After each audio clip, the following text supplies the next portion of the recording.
अस्सलाम वालेकुम grade 10 students. आज हम चैप्टर नंबर 1 की रिव्यू एक्सरसाइज को सॉल्व करेंगे।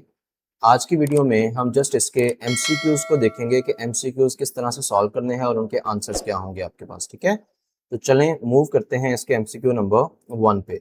एमसीक्यू नंबर 1 आपके पास लिखा हुआ है अयोटा स्क्वायर प्लस अयोटा की पावर 4। इसको हमने फाइंड करना है कि इसका आंसर किसके इक्वल आएगा। ठीक है, सो इसके लिए हमने जस्ट ये याद रखना है कि अयोटा स्क्वायर की वैल्यू किसके इक्वल होती है, -1 के इक्वल। ठीक है, सो आपका इजीली क्वेश्चन सॉल्व हो जाएगा। अयोटा स्क्वायर लिखा हुआ है, उसके लिए आप -1 लिखते हैं, प्लस अयोटा की पावर 4 है, इसको हम लिख सकते हैं अयोटा स्क्वायर का स्क्वायर, डेफिनेटली लिख सकते हैं।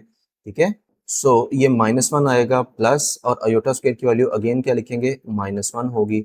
सो ये -1 प्लस -1 का स्क्वायर किसके इक्वल होता है, +1 के इक्वल। तो ये +1 -1 आपस में कैंसिल हो जाएंगे। इसका मतलब है कि हमारे एमसीक्यू नंबर 1 का जो आंसर होगा वो बी होगा, यानी 0 होगा। ठीक है, सो मूव करते हैं इसके पार्ट नंबर 2 पे। पार्ट नंबर 2 को अगर आप थोड़ा गौर से देखें तो उसकी स्टेटमेंट ये कह रही है कि real part of 2 - 3 iota into 2 + 3 iota is. हमने बताना है कि इन दोनों इमेजिनरी नंबर्स को जब हम मल्टीप्लाई कर देंगे तो उसके रियल पार्ट का आंसर क्या होगा। कैसे करेंगे, सिंपल है, चलें स्टार्ट करते हैं इसको। आपके पास लिखा हुआ है 2 - 3 अयोटा इंटू 2 + 3 अयोटा। ठीक है, हम इसको कैसे सॉल्व करेंगे, अगर थोड़ा सा आप इसमें गौर करें तो ये क्या बन जाता है, ये बनता है a - b into a + b। और हमें पता है कि a - b into a + b का आंसर क्या होता है, ये फॉर्मूला आपने पढ़ा हुआ है, वो होता है a² - b² के इक्वल। सो इसको भी हम सेम इसी मेथड से सॉल्व करेंगे। तो हमारे केस में a क्या है, 2 है, तो 2 का स्क्वायर, माइनस b क्या है, 3 अयोटा, तो 3 अयोटा का स्क्वायर आ जाएगा। 2 का स्क्वायर 4 होता है, -3 का स्क्वायर 9 है, और अयोटा का स्क्वायर अयोटा स्क्वायर आएगा। सो 4 - 9, और अयोटा स्क्वायर की वैल्यू क्या होती है, -1 होती है। तो 4 + 9 बन जाएगा, माइनस माइनस प्लस हो जाएगा। तो इसका मतलब इसका आंसर क्या आएगा, 13 आएगा। तो अगर आप देखें तो आपका जो ऑप्शन डी है वो 13 लिखा हुआ है। ठीक है, सो सिंपल सिंपल से काम है, कोई ज़्यादा डिटेल चीज़ें नहीं है इसके अंदर। एमसीक्यू नंबर 3 पे मूव करते हैं। एमसीक्यू नंबर 3 को अगर आप देखें तो उसमें लिखा हुआ है imaginary part of 2 - iota into 2 + iota. Exactly same जैसे हमने पार्ट नंबर 2 किया है, जल्दी से इसको करते हैं। 2 - अयोटा इंटू 2 + अयोटा, इसका हमने इमेजिनरी पार्ट बताना है। एमसीक्यू नंबर 2 में क्या था कि हमने उसका रियल पार्ट बताना था, यहाँ पे सिर्फ चेंज ये है कि हमने इसके इमेजिनरी पार्ट को बताना है।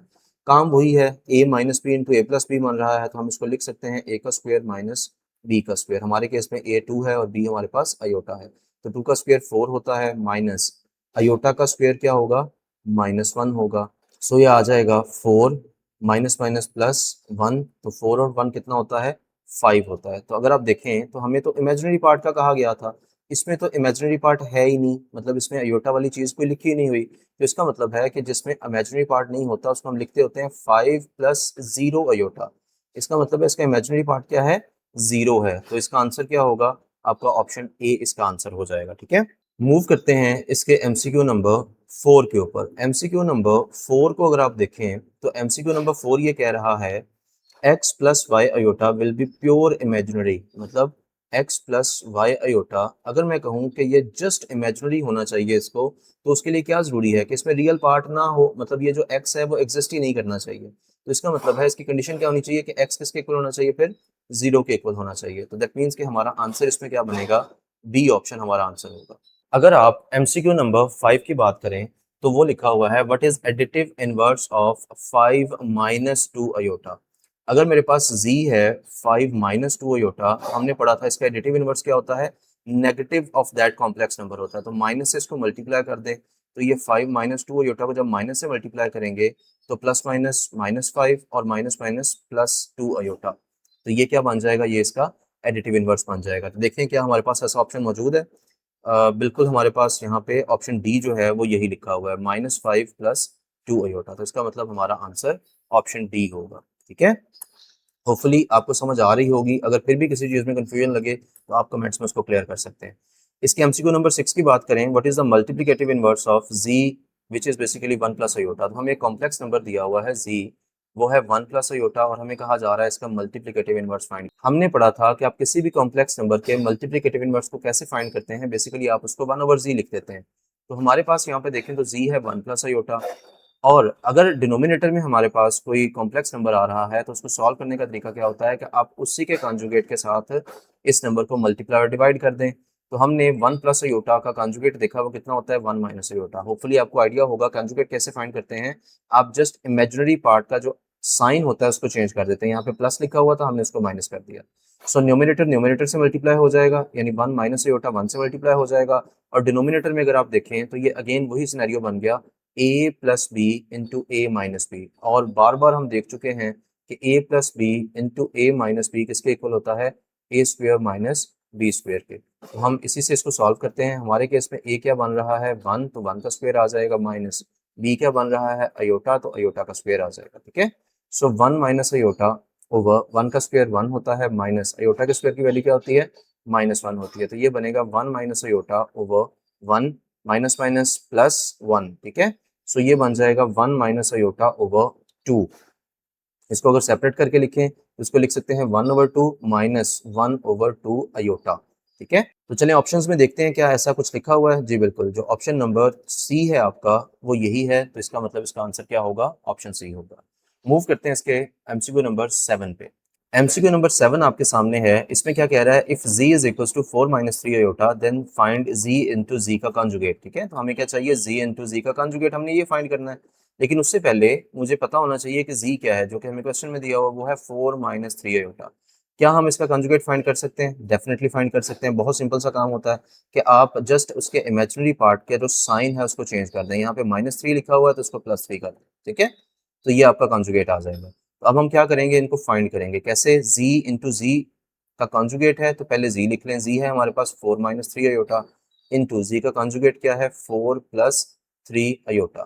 ठीक है, अगर अगेन दोबारा से जरा गौर करें तो ये क्या बन गया, a minus B into A plus B. बिल्कुल वही formula, A square minus B square. तो ये ए स्क्वेयर क्या बन जाएगा 4 का स्क्वेयर, माइनस बी स्क्वेयर क्या होगा 3 अयोटा का स्क्वेयर। 4 का स्क्वेयर कितना होता है 16, माइनस 3 का स्क्वेयर 9 और अयोटा का स्क्वेयर अयोटा स्क्वेयर। तो 16 माइनस 9, अयोटा स्क्वेयर की वैल्यू -1 होती है। तो 16 और माइनस माइनस प्लस 9 वन ज़ार 9 हो जाएगा। 16 में 9 ऐड करें तो क्या आता है 25 आंसर आएगा। देखें आपके पास क्या ऑप्शन मौजूद है 25 का। बिल्कुल, यहाँ पे जो डी ऑप्शन है वो आपका 25 ही है। तो इसका मतलब हमारे 7th एमसीक्यू का आंसर क्या होगा, वो डी होगा, यानी 25 होगा। ठीक है, मूव करते हैं इसके एमसीक्यू नंबर 8 पे। Conjugate of 9 minus 4 iota is. अभी हमने ऊपर वाले पार्ट में देखा कि आप कॉम्प्लेक्स कॉन्जुगेट या कॉन्जुगेट जो भी उसको कहें कैसे फाइंड करते हैं। आप जस्ट उसके जो इमेजिनरी पार्ट का साइन होता है उसको चेंज कर देते हैं। यहाँ पे माइनस लिखा हुआ है तो मैं इसको क्या कर दूंगा 9 प्लस 4 अयोटा कर दूंगा, तो वो मेरा कंजुगेट आ जाएगा। ठीक है, तो देखिए कहाँ पे लिखा हुआ है जी, ये लिखा हुआ है जी, ऑप्शन बी जो है वो आपका आंसर होगा इस एमसीक्यू का। नेक्स्ट एमसीक्यू की बात करें तो उसमें लिखा हुआ है if z is equal to 4 plus 4 iota then z plus z का कंजुगेट किसके इक्वल होगा। ठीक है, अगेन हमें क्या दिया हुआ है, z दिया हुआ है 4 प्लस 4 अयोटा, और हमें क्या कहा जा रहा है कि पहले हमें z का कंजुगेट फाइंड करना पड़ेगा विच इज 4 माइनस 4 अयोटा।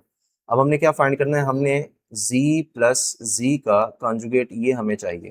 तो चलें वैल्यूज पुट करते हैं। z की वैल्यू क्या होगी 4 प्लस 4 अयोटा है, प्लस z कॉन्जुगेट की वैल्यू क्या है 4 माइनस 4 अयोटा। ठीक है, चलें इसको सॉल्व करते हैं। 4 plus 4 iota plus 4 minus 4 iota. ठीक है, plus 4 iota minus 4 iota cancel हो जाएंगे और 4 और 4 कितना हो जाएगा 8 हो जाएगा। ठीक है, सो देखें क्या आपके पास 8 वाला कोई आंसर है। यस, हमारे पास यहाँ पे जो ऑप्शन ए है वो 8 है, तो इसका मतलब हमारा आंसर 8 होगा। बात करें अगर इसके एमसीक्यू नंबर 10 की, जो कि इसका लास्ट एमसीक्यू बनता है, उसमें क्या कहा जा रहा है, आपके पास एक कॉम्प्लेक्स नंबर है z which is 5 plus 4 iota. तो हमने क्या फाइंड करना है, z का मॉडुलस फाइंड करना है। और आपको पता है किसी भी कॉम्प्लेक्स नंबर का मॉडुलस क्या होता है, एक्चुअली वो X square plus Y square का स्क्वेयर रूट होता है। ठीक है, अब इसमें एक्स और वाई क्या चीज़ है, एक्स उस कॉम्प्लेक्स नंबर का रियल पार्ट होता है और वाई क्या होता है, उस कॉम्प्लेक्स नंबर का इमेजिनरी पार्ट होता है। तो चलें सॉल्व करके देखते हैं। आपके पास z दिया हुआ है 5 प्लस 4 अयोटा, और हमने क्या करना है, हमने इसका मॉडुलस फाइंड करना है। ठीक है, सो मॉडुलस फाइंड करने के लिए हम बिल्कुल यही फॉर्मूला यूज करेंगे which is basically X square plus Y square का स्क्वेयर रूट। ठीक है, तो उसमें x क्या चीज़ है, कॉम्प्लेक्स नंबर का रियल पार्ट, हमारे केस में वो क्या बनेगा 5 बनेगा, तो 5 का स्क्वेयर आ जाएगा, प्लस y क्या चीज़ है, उस कॉम्प्लेक्स नंबर का इमेजिनरी पार्ट, जो कि हमारे केस में क्या है 4 है, तो ये आ जाएगा 4 का स्क्वायर, और ऊपर स्क्वायर रूट है तो square root as it is आ जाएगा। 5 का स्क्वायर 25 होता है, 4 का स्क्वायर 16 है तो उसको लिख दें और square root as it is आ जाएगा।